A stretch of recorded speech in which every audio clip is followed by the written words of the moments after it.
So Instagram, thank you very much for joining in, and about to go live here on YouTube, and hello also to Facebook. So hello everyone, thanks so much for jumping in to Startup Business Q&A. This is episode 97.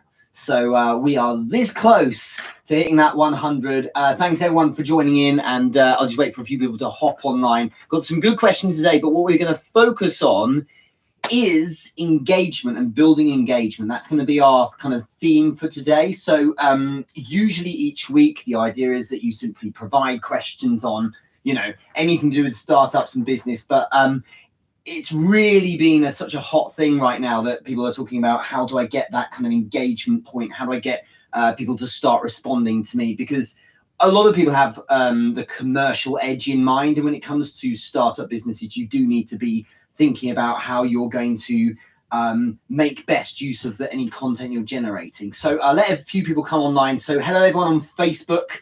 Give us a wave. I'll give you guys a wave as well if you're jumping on there. Hello everyone on Instagram. Gosh, those of you jumping in, so thanks very much. And hello everyone on YouTube as well. So those of you on the podcast, if you have any comments about the structure of it, could you let me know? I'm interested to those of you who listen to the podcast, because a lot of people, well, in fact, it was because of you guys that I originally built the podcast, which is the audio version of this Q&A. Let me know if there's anything in there that doesn't really work. I tried to keep the answers as clear as possible, so I don't use whiteboards and things like that, to make sure that those that are just listening in audio can hear no problem. But yeah, let me know where you're calling in from or listening in from. So maybe pop in your address and if you're, how are you feeling out of 10 about the week ahead, from 0 to 10? How's it looking?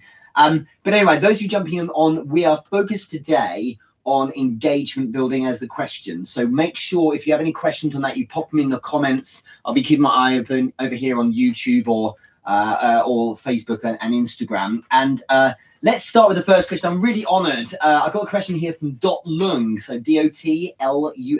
Dot Lung is an amazing website. She's just won an award for it. Check her out on Facebook. I'm honored. Thank you very much, Dot, for popping a question over, although I did ask. So fair enough. And you've simply asked, how do you turn engagement into profit? Now, I knew that this was going to come up because it's the kind of question that is going to be asked probably several times in this stream, and I wanted to come up with a way of kind of encapsulating it. And if any of you are taking notes, and if any of you are kind of thinking, like, what's going to be the big takeaway? Not that you should stop listening, right? But the thing I think is that the way you turn engagement into profit is you learn or focus on how to leverage human curiosity. So you need to understand, it's very simple actually. The idea is, if you can focus on creating things that are going to leverage curiosity or voyeurism, and I'll explain it in a sec, you're actually tapping into a really important part of the human psyche that can lead people to then check you out in a really great way. This cuts right through to the way why, I suppose the main method why content marketers are doing well or don't do so well at all. Thank you, Bethany, for jumping in. Thank you, Daniel, for the wave. Thank you, Wilson. Thank you, Anna. Thank you, Shari, over on Facebook. Thank you, Kenny, for jumping in as well. So what I'm saying here is that human curiosity or voyeurism is a natural thing. So if you meet someone in a business setting, what's the first thing you do after meeting them? You hop on their LinkedIn profile to see what they're all about, or Facebook, right? If you meet someone socially, it's the same. The first thing you do is check out their Instagram or their Facebook, what they really like. I want to get to know the human. If you are intriguing enough, or you produce the kind of content that makes people think, who is this guy? Or what is it they're doing? You tend to find that people will go check you out. So this is a very, very important moment.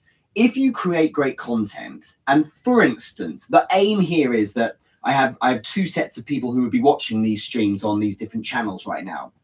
People who know me or people who don't. Those that know me are like, oh yeah, it's that Q&A that he does. I quite like it. I'll check it out. Or I'll make sure I watch it because I get some value or whatever.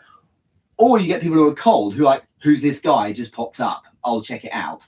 In those moments, if you're interesting enough, what happens is people say, okay, that was useful.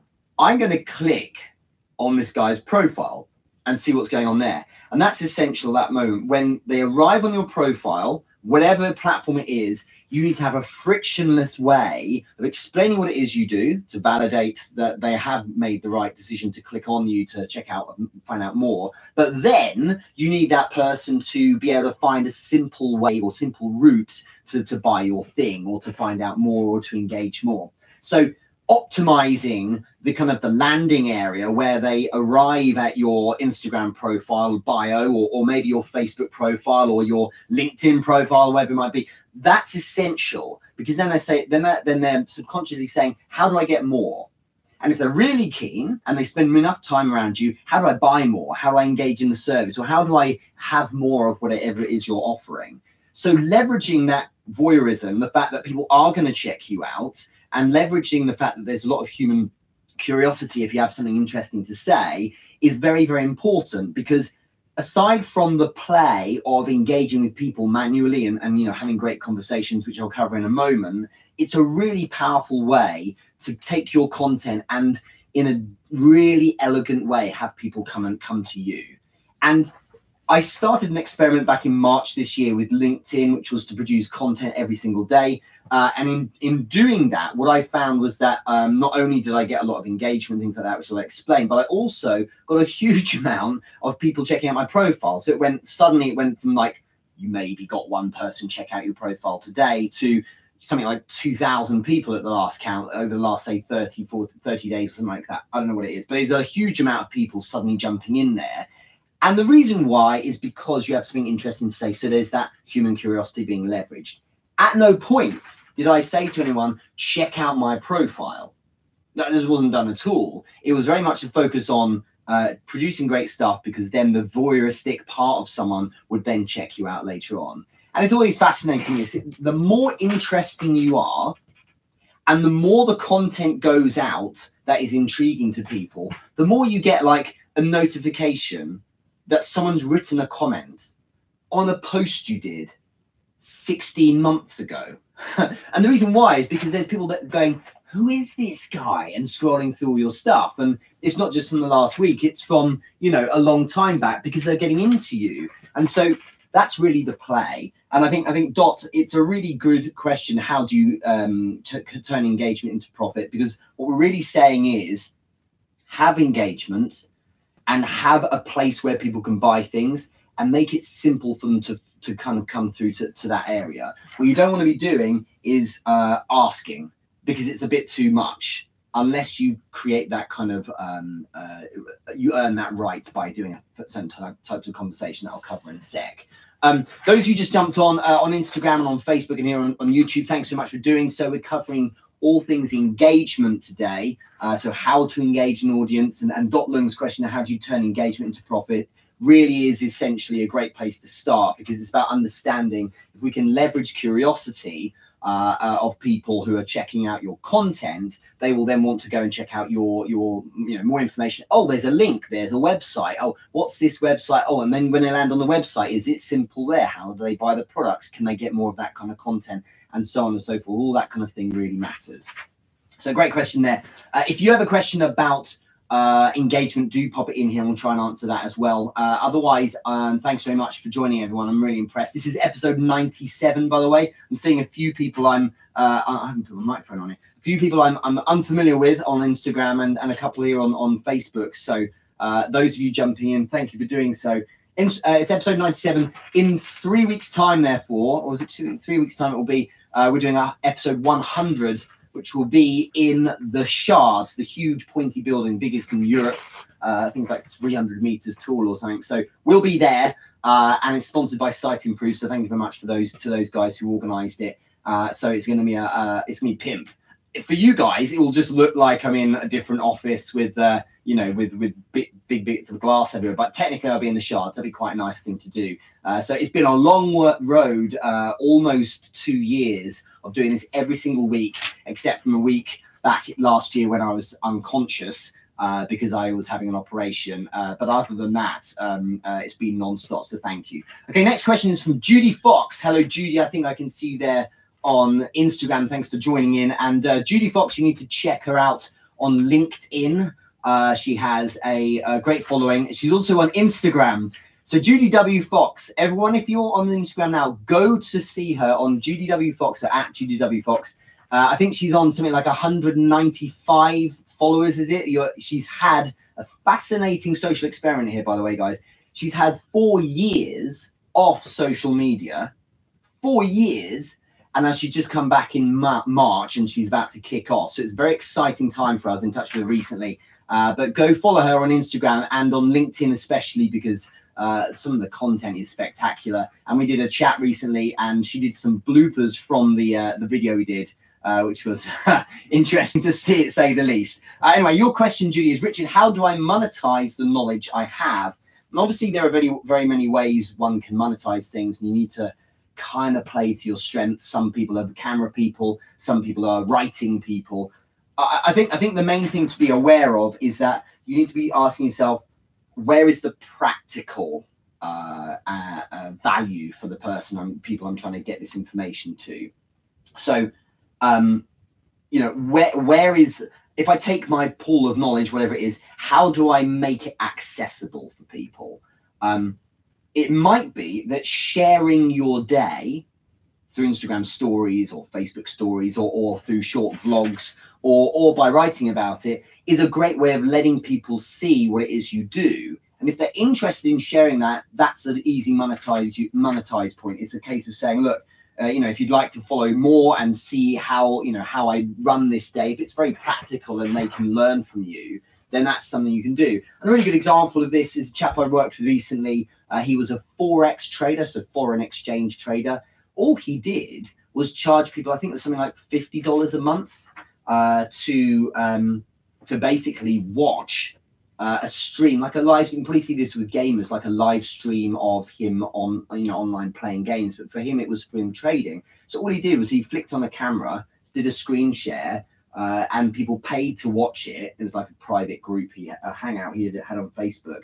And for $50 a month, you get to watch how a Forex trader who's very successful trades, and he explained what he was doing as he did it, rather than thinking to himself. He just thought out loud. People paid for that, and he said it was fantastic because $50 is nothing, but when you've got 35 people watching it, suddenly you get a load of money out of it. It's actually a really good idea. And so, you know, $1,750 a month just for people watching you do what you were doing anyway is a very streamlined way of monetizing your knowledge.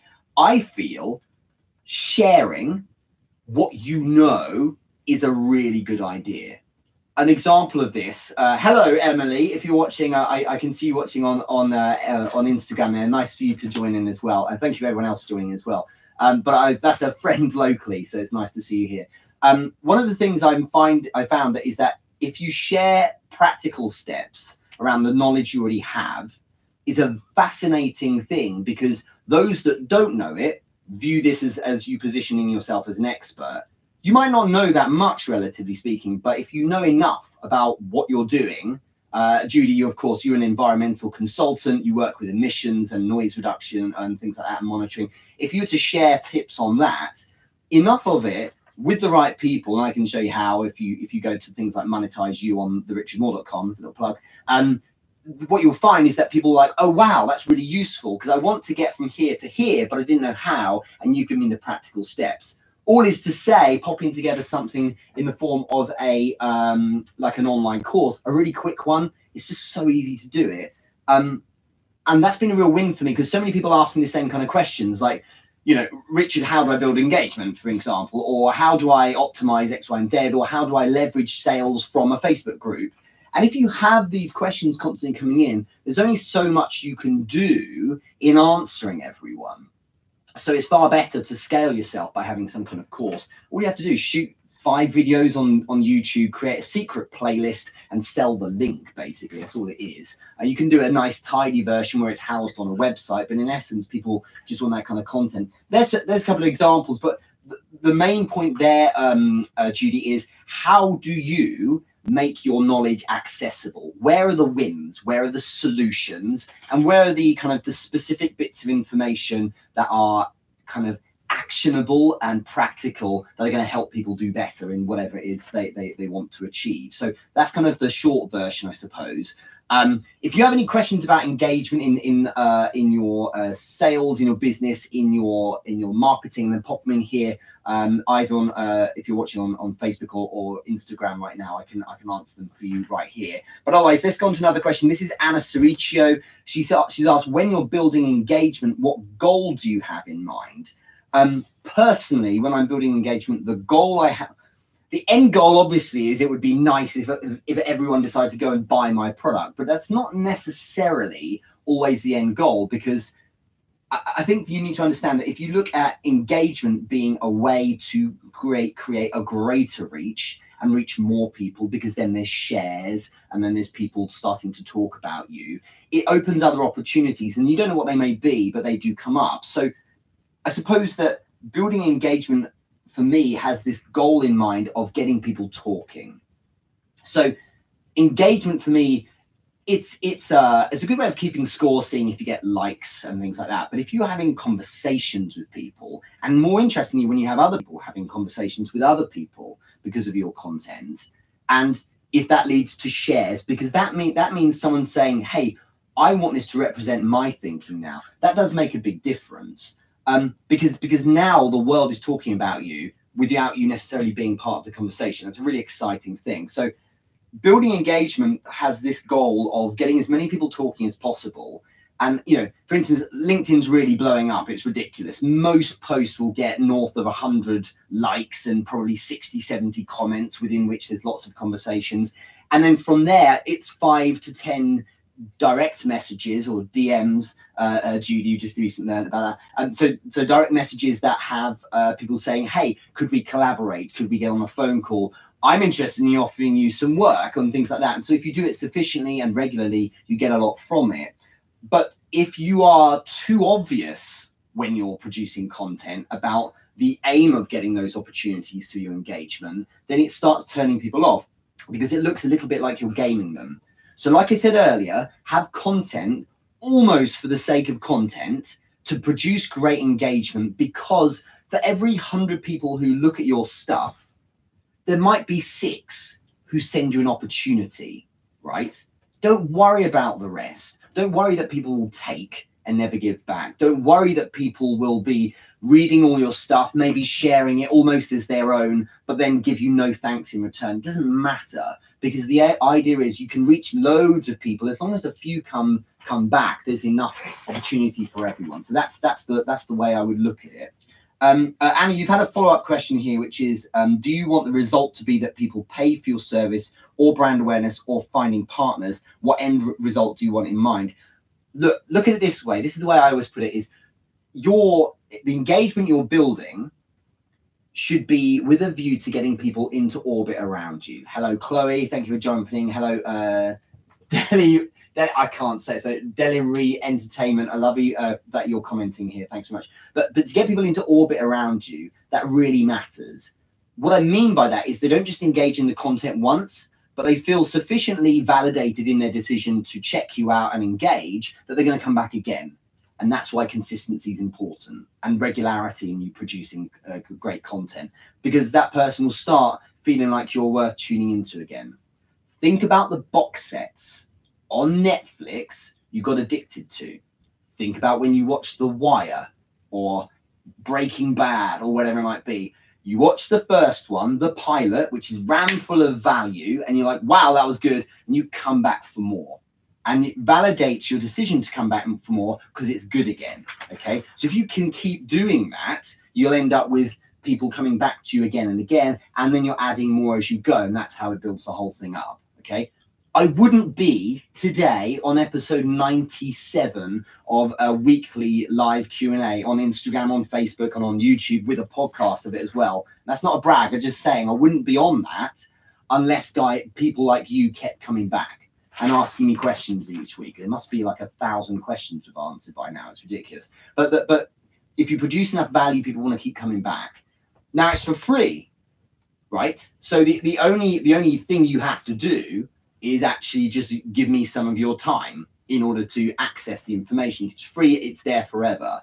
Some people then send an email. Other people who've never checked me out, who have no idea who I am, they'll be like, who's this guy? And they'll look in the bio. Oh, he was in Forbes the other week. That's interesting. Let's read that. Oh, what an idiot. Not interested. That's the end of it. Or, wow, that was interesting. Oh, look, there's a website as well. Can you see what I mean? Now they're in orbit around you, checking out more information. That sounds really narcissistic, but that's the play. The whole point is that they're checking out more of your stuff. Oh, look, he's got an Instagram account. Oh, Instagram stories. Now I'm getting the daily interest, what they're doing as well. And then eventually, oh, this guy, I really trust this person. I feel like there's something there. I feel like they're speaking my language. They understand me. Or they don't. So then they leave you and they go out, off into space and find somewhere else. Or they stay in orbit, they get closer and closer. Hey, there's a product online on their website. I really trust this person, so I'll end up buying it. Or I'll pick up have a phone call with them. You see what I mean? So it's a case of saying, validate someone's decision to be involved with you, get them into orbit around you, then keep feeding that. And eventually it's not like you picking them off, but eventually they will pick themselves off. And there's no better way of selling. It's funny because I've coached sales for a very long time, over a decade, and the direct approach is very, very difficult to get right without come across like some kind of parasite. It's far better to focus on the idea of giving great value so someone's then interested enough that they decide to make that decision themselves. It's going mad on Instagram. Thank you everyone who's jumping in there. Matthew, hello. Diana, hello. All the way from Australia. It's very nice of you to jump in. Another person to check on Instagram. Sorry, on Instagram, but also on LinkedIn is Dancing Diana, as she's known. She produces video and content on LinkedIn of her dancing, and for some reason I am going to be on one of her shows in a few weeks. So yeah, watch out for that. I literally got no dance moves, so that should be interesting. But thanks so much, and a really great question. Focus on getting these people into orbit. Give them what they want with the engagement, but then give them more so they decide to keep coming back. And as I said earlier, if there's a frictionless route to them buying the information, buying your information on your product or whatever, it becomes very, very straightforward. Okay, because then they'll go buy themselves. Next question is from Chelan Geinger.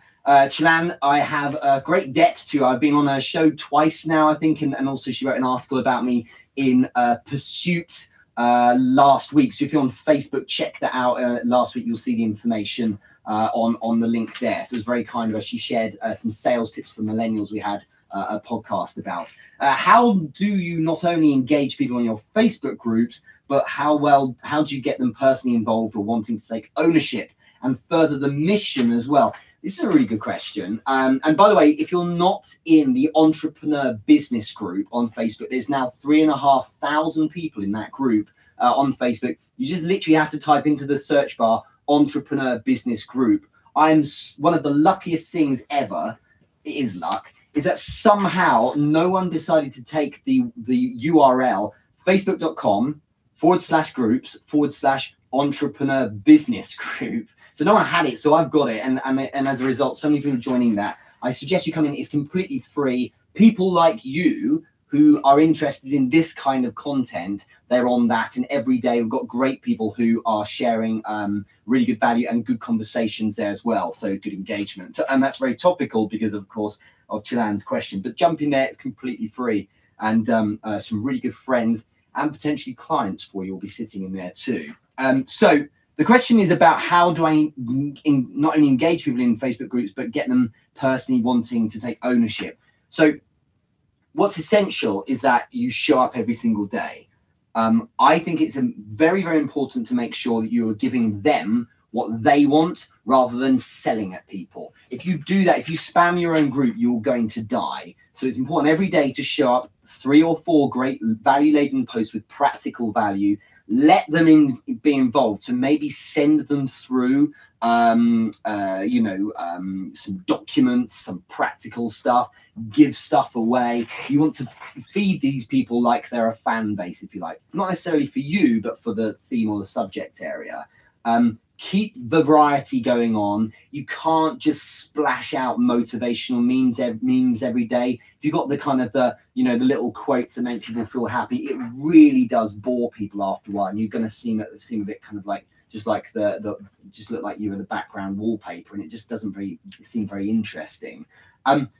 I think that the way I engage people in the group is by having content go out, but also as much as is possible, I respond to every single comment if I can.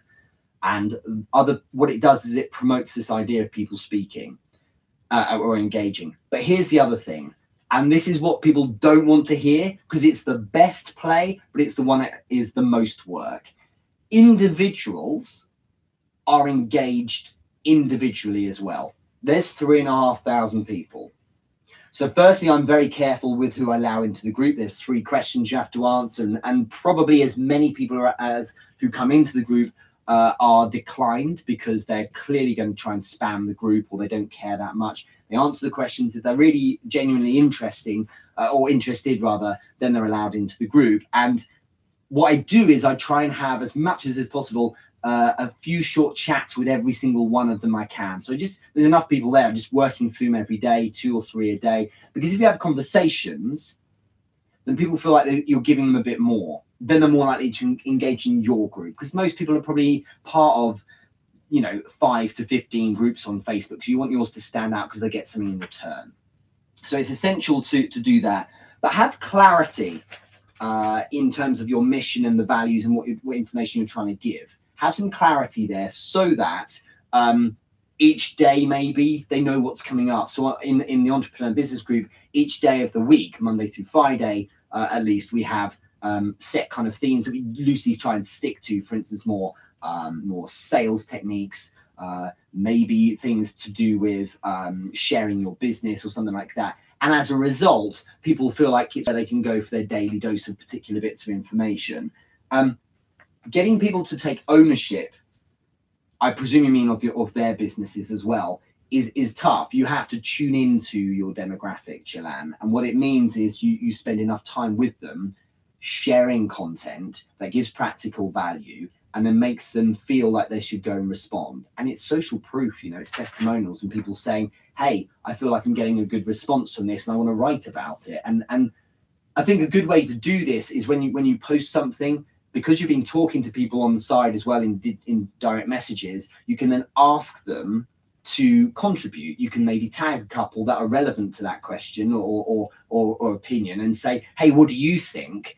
And bring them into it. So I think that's an important way to deal with this. To help further the mission as well, just look at it this way round. You need to compel people to go and share your stuff or to go and talk about your group.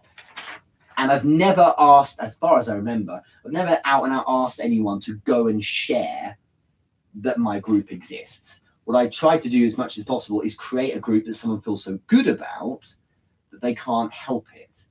And every so often, is at least once a day, you'll have someone being added to the group and it says added by this person. And that's really great validation because that suggests that a member of the group saying, hey, John, or hey, Wendy, this is a group you should be part of. And you should be part of it because I'm feeling good about it too. And no one does that. It's called social currency, this term. Social currency is when someone's like, I'm going to actually do this because it will make me look good. No one would share that that their friend should be in this group unless it makes them look good. Because if their friends join and are like, what a waste of time that was, makes them look like an idiot. No one wants to do that. Okay, so a great book about this is by Jonah Berger and called Contagious. So you should check that out. He gives all the steps for this kind of thing. But that's what I would do. And how do you create value that people love so much? Well, it is giveaways. Often I give away cash for the best answer to a question. Often I think on my birthday last year, I gave away over $2,000 worth of products. Okay. So if you do things like this, it's not just giving away stuff, but also stimulating conversation, then as a result, you'll get great answers and great engagement. And then, of course, people want to share that the group it is worth joining. Dot, thank you for gracing us on Facebook. Already answered your question. Where were you? A bit late. But thank you very much anyway for coming in here. The replay, by the way, everyone, will be live on Facebook after this, straight afterwards, on YouTube as well, and of course on Instagram stories for 24 hours. So I hope that helps, Chilan. Really good question there. And let's do one more. Unless anyone has a question, let's do one more here. Pop a question in the comments about building engagement if you'd like. Otherwise, we'll finish up Those of you who are unaware, I'm having an operation, just before I get into this, having an operation on the 10th of July. So I'm having it on a Tuesday. And the reason I'm having it on, I think it's a Tuesday, 10th of July, so that I can have the Q&A the day before and hopefully be okay for the following week. You know, that's love, right? And but yeah, so as a result, that operation, which is on my stomach, which is why sometimes I'm holding it, it means I get a bit sore after a while if I'm talking and projecting, so I can't go for too long, so I have to actually stop in a bit. But those who wishing me well and wondering when it'll be, it's not till July, so we've got a few more weeks, and luckily it won't impede, hopefully, the episode 20 in the Shard, because that would be rubbish, right? But thanks everyone who's been wishing me well. Okay, last question from Jesper Engel. Richard, I would love to hear your take on communities. I assume that's too big a topic to include.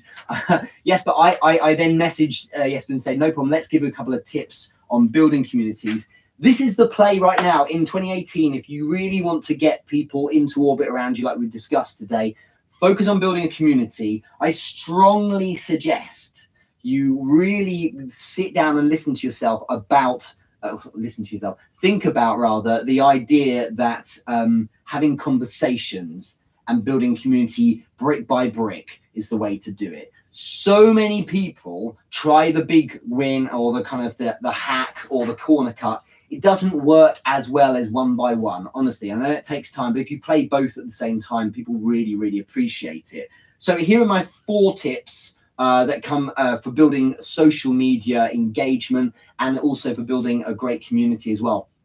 Those of you who've been following me for a few years, you'll know I did this back in 2015. This is the CARE approach, but I want to go through the 4 steps. So if you're taking notes, get your pen out. There's 4 steps. So CARE, C-A-R-E, is the approach to take with building the social media engagement to make sure you're on point. The C of CARE stands for consistency. So with consistency, what it means is you must be there every single day, showing up and delivering some great content to the community itself. Do not worry if your community is tiny. It doesn't matter. I think there's some study done about this, and I really believe this. If you have, and it's not that big a deal, by the way, it's not huge. If you only had 1,000 people following you, say on LinkedIn, that are really engaging with you, that's enough genuinely to get loads of opportunities coming out of the woodwork. I know people on LinkedIn who have 10 times the followers I have. I've just ticked over 2,800, I think, a day or so ago, since March, right? So we have 10 times that. I know someone who's got 100 times that. They've gone north of 300,000. It's crazy. Now, they obviously do their own things, but if you look at engagement, I'm kicking it with people with easily 10 or 50 times more followers because of this particular approach. So it's not the number of followers, it's how penetrative you can be with those followers. So CARE, C stands for consistently. You must be there every day. On LinkedIn, as an experiment, I'm posting only once a day, so I'm restricting myself deliberately. Apart from the other week when I was mentioned in an article in Forbes, naturally, I couldn't help myself. So, you know, that was a big deal for me personally. There's a lot of pride there. So I did post twice that particular day. But otherwise, it's once a day. Consistency is essential because people will get used to seeing you. Then they'll want to see you because that's just part of their day. The Startup Business Q&A is literally this time every single Monday, every single week. And it's consistently there so that people know when to tune in. And it's the most flattering thing ever when people decide to wake up and start their week watching this. And I see it because it's like, well, you're in a time zone when it's the start of your day and you're here every single week. That's amazing. And one of the greatest compliments I could ever have. Daniel, thank you very much for writing this up. And by the way, no, when I'm away having my operation, it should be, touch wood, it should be that I'm okay for the following week. Let's see how we go. Anyway, let me get on with it because you're there taking notes, probably going, what's going on? So A, so C is consistency. A is abundance. Now, what I mean by abundance is rather than just showing up maybe once a day, try and be there a bit more. If you've got a global potential, so maybe your reach is global, and for instance, with the messages I have, anyone who speaks English who understands me or could get a translation is relevant to. You want to make sure you're abundant enough that you are coming out throughout the day so that people can see you maybe if you're if they're in a different time zone. People like Diana on Instagram right here, she's in Australia. People like Daniel here on Facebook, he's in Phoenix. Where are the English people? There's no English people everywhere. Okay, Emily, who's in Colchester at the moment, I believe, unless you're on holiday or something, Emily. You know, she's in my time zone at the moment. So the point is that you have people all over the place. If I put out a post at 5 o'clock this evening, some people elsewhere won't get it. Okay, so you need to make sure you're abundant. However, you should also make sure you're abundant in the sense that you're across multiple platforms. Should you be on all platforms? No, you should be on the platforms that matter to you. If Musical.ly isn't your demographic, don't be on Musical.ly. Hooky P, you're in Worcester. Lovely to see you there. Thank you very much, representing that part of the world. That's good. I love seeing where people are from. It's fantastic. So do share if you want to, where you're based. So there's abundance in the fact that you're regularly showing up. So maybe on Facebook, it's 3 times a day. You don't need to go crazy, 2 or 3 times a day. On Instagram, your stories, it's not once a week. This is the problem I have with people who have a Twitter account who post maybe once a week or even once a day. It's not like that. You should be posting more regularly because that's how it works. Are you on Snapchat? Do you need to be? Does it represent your demographic? If it does, then go for it. But also show up each day. Because the whole point, again, is if someone's in orbit around you because they're into you, then it's because there's gravity, which is represented by the interesting content you produce. If there's not enough gravity, as in you're not abundant enough, you're not showing up enough, then that person will stop going into orbit and they'll just go off out into space. So you want to keep that person there. So this ball of energy and ball of content and ball of interesting value means that people will stick around you. A question there, what's your top 3 social media platforms? Number 1 is LinkedIn, Diana. Number 2 is Instagram. Number 3 is Facebook. That completely flipped from 6 months ago. 6 months ago, it was Facebook first and Instagram. Completely flipped. It's ridiculous. It's really crazy. If I could only be on one, thank goodness you don't have to. If I could only be on one right now, it'd be LinkedIn. And I'm talking social. And the question just there from Diana was social media platforms. If you're not on LinkedIn and you're a content marketer, you're missing out at the moment because there is a silent group of 522 million people on LinkedIn that are not engaging in your stuff.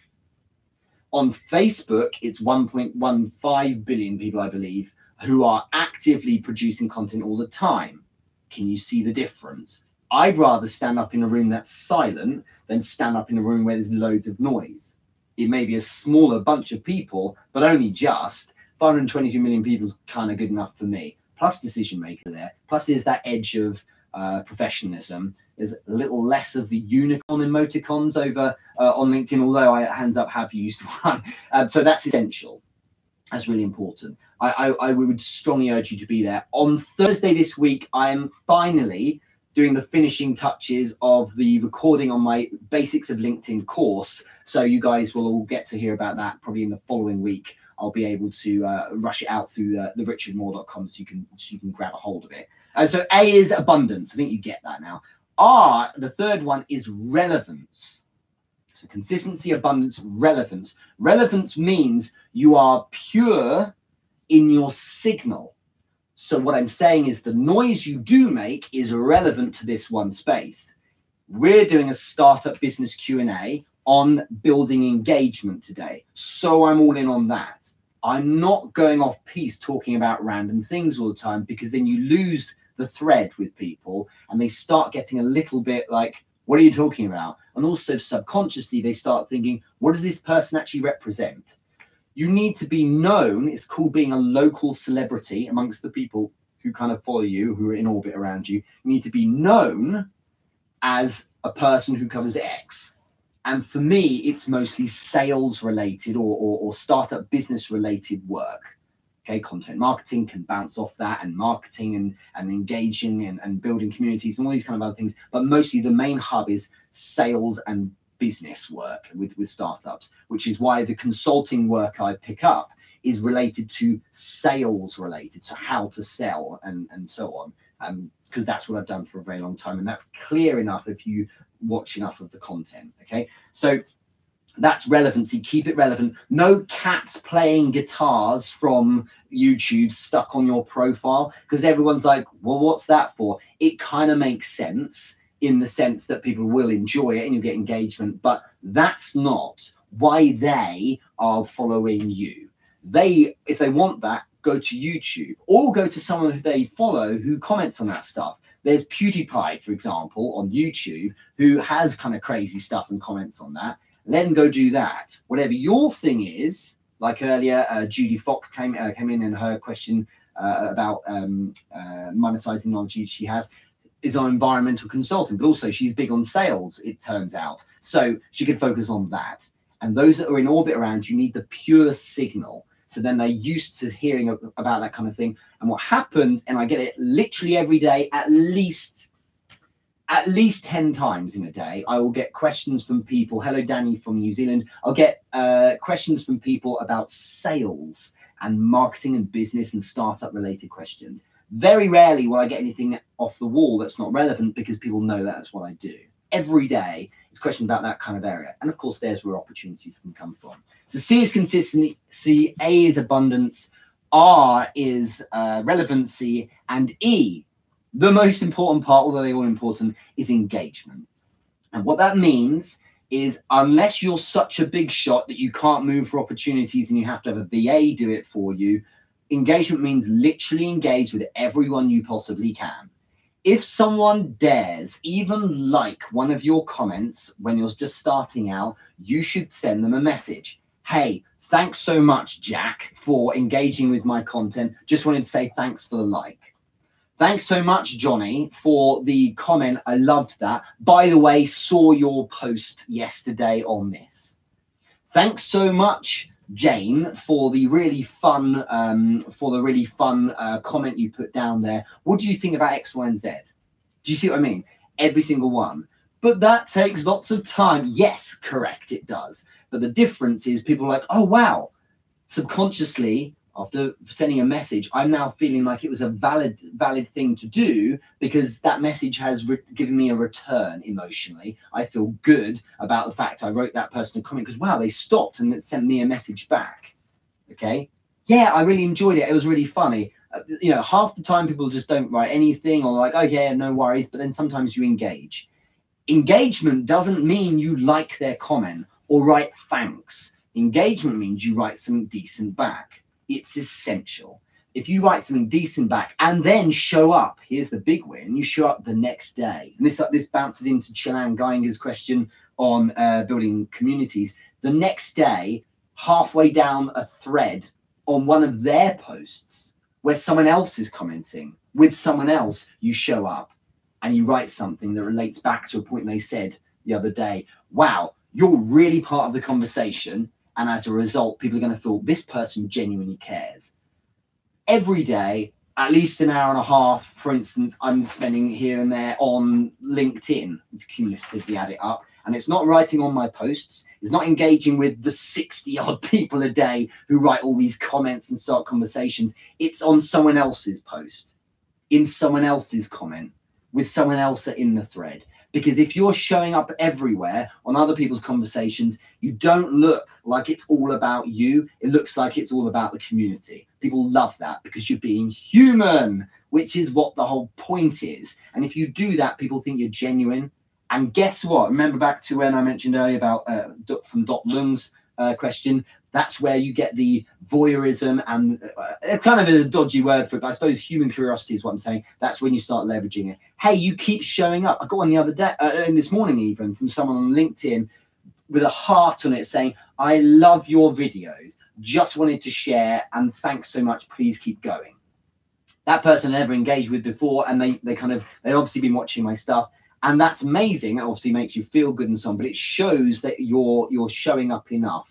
And what happens is that if someone sent a comment like that, it represents the tip of the iceberg. What it represents is probably a way more time spent, apart from writing this comment, actually checking you out. They've been on your website, they looked at your profile, they know exactly what you do. And hey, when they need some help, like a question on sales, or like I had the other day, hey, could we hop on a consulting call? Sure, here's the form, make the payment, here's the date, and let's set up the time. And then you're away. but never asking outright, guys, buy my product. It just doesn't work so much nowadays, does it? Because we're all being gamed all the time and have been for years. So take the social approach. It's the longer play, but first it's fulfilling. Secondly, people like to buy their way instead of being sold to. And thirdly, you move to a place where people send you opportunities outside often of what it is you're actually doing, because they're seeing you in different lights, or that you could be used in different ways. Very, very interesting way of doing it. So yes, it was a great question. Thanks so much. My take on communities is that you have to show up as part of the conversation. You need to understand that nothing will ever replace time against this issue. That means sitting there, every spare moment. If there's an advert break between Game of Thrones episodes, if you must, then whip the phone out, comment on a few more things, because it really matters. And the other day, and I'd love you guys to check this out, if you're not hooked up with me on LinkedIn, Richard James Moore is my URL on LinkedIn. Then do so, because starting today, I'm going to be releasing the first of 10 tips. So this is because of exactly what I'm just talking about.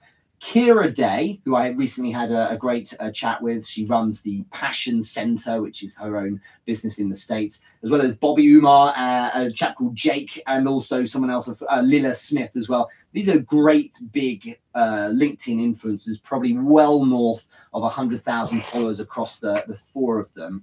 They're producing, there's a hashtag against this, but they're producing this big push from today on 10 tips shared across LinkedIn. They've invited me to contribute. So each day, starting from today on LinkedIn, and I'll pop them over onto Facebook as well, will be a tip on selling if you're not into sales. So it's selling for the introvert, selling for the shy, because I feel that everyone has potentially great talents and skills, but they feel like often they can't access the selling side simply because they don't feel they've got the skill set. And if you're enabled in the right way, and I work with a lot of people who are shy or introverted, there are great wins to be had. So I'm going to be sharing those tips there. But that came because of great conversations, showing up, the care approach in action.